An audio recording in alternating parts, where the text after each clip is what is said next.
નમસ્કાર દર્શક મિત્રો, આપ જોઈ રહ્યા છો ગુજરાત ન્યૂઝ। તો આજે ગુજરાતની ચૂંટણી ગરમાઈ રહી છે ને હવે અનામતનો મુદ્દો ફરી તો રાજકીય મંચ ચર્ચાનો વિષય બની ગયો છે। તો પાટીદાર આગેવાન અલ્પેશ કથિરિયાએ ઉઠાવ્યા છે વિરોધના સૂર અને કહ્યું છે યુવાનોને ફક્ત વચન નહીં હક જોઈએ। અલ્પેશ કથિરિયાના ભાષણ અથવા ઇન્ટરવ્યૂના શોર્ટ્સ।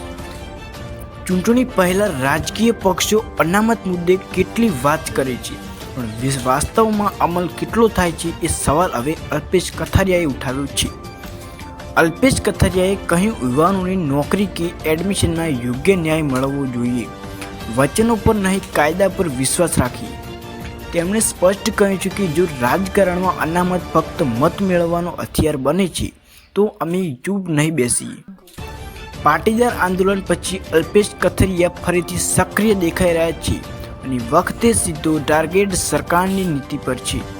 યુવાનો પણ નિવેદન પછી ચર્ચા ઉઠી છે, શું અનામતનો મુદ્દો ફરીથી ચૂંટણીની અસર કરશે? અનામત મુદ્દે પક્ષોની હાલની સ્થિતિ, કથિરિયાની સમર્થકોની સંખ્યા, યુવાનોની પ્રતિક્રિયા। એક બાજુ પક્ષો વચનોની રેલી કાઢી રહ્યા છે, બીજી બાજુ અલ્પેશ કથિરિયા જમીન પર ન્યાયની વાત કરી રહ્યા છે। તો હવે જોવાનું એ રહેશે કે અલ્પેશ કથિરિયાનો આ વિરોધનો સ્વર રાજકારણમાં કેટલો ઝંઝાવતા લાવે છે। શું અનામતનો મુદ્દો ફરીથી ચૂંટણીની દિશા બદલાઈ શકે છે? તમે શું માનો છો? અનામત મુદ્દે કઈ પાર્ટી સાચી છે?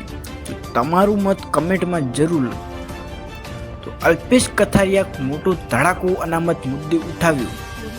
પ્રશ્નો 2025ના ચૂંટણીમાં ઉઠાવ્યો અનામતનો તોફાન, અલ્પેશ કથિરિયાનો સીધો હુમલો રાજકારણ પર। તો ગુજરાતની રાજનીતિમાં ફરી ઉઠ્યો છે એક જૂનો પણ ગરમ મુદ્દો અને આ વખતે બોલ્યા છે પાટીદાર આગેવાન અલ્પેશ કથિરિયા। તો ચૂંટણી પહેલાં જ તેમણે રાજકારણના ખેલાડીઓ સીધી જ ચેતવણી આપી। તો અલ્પેશ કથિરિયા સ્ટેજ પર મીડિયા સામે વાત કરતા લોકોની ભીડ।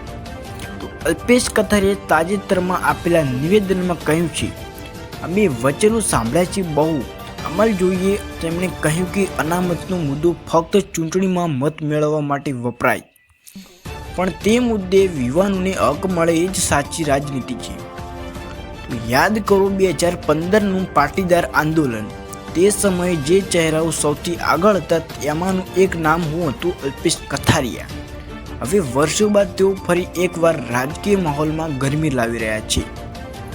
તો ચૂંટણીની સિઝનમાં આ નિવેદન રાજકારણમાં નવા સમીકરણ ઊભા કરી શકે છે। તો કથિરિયાના નિવેદન બાદ રાજકીય પક્ષોમાં પણ ખળભળાટ મચી ગયું છે। તો કોઈ કહે છે કે આ નિવેદન યુવાનોને ભડકાવવા માટે, તો કઈ કહે છે આ તો યુવાનો સાચી પીડા છે। તો સોશિયલ મીડિયા પર યંગસ્ટેક ટ્રેક થઈ રહ્યું છે। તો અલ્પેશ કથિરિયાના આ વચનો પછી યુવાનોમાં ચર્ચા તેજ થઈ છે। કોઈ કહે છે હવે અમને ફક્ત નોકરીના વચન નહીં હકીકતમાં તક જોઈએ। તો કોઈ કહે છે અનામતનો મુદ્દો ફરી રાજકીય ખેલ બની રહ્યો છે।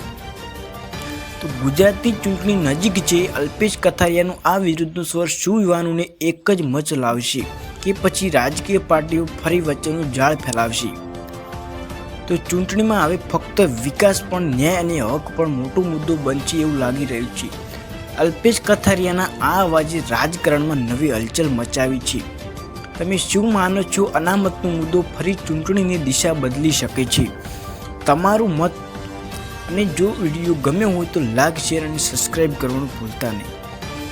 અલ્પેશ કથિરિયાનો ધડાકો અનામત મુદ્દે ચૂંટણીમાં ઉઠાવ્યા વિરોધના સૂર। ચૂંટણીમાં પહેલા અલ્પેશ કથિરિયાનો મોટો હુમલો મુદ્દે ગરમાયું રાજકારણ, યુવાનો અવાજ બન્યા અલ્પેશ કથિરિયા।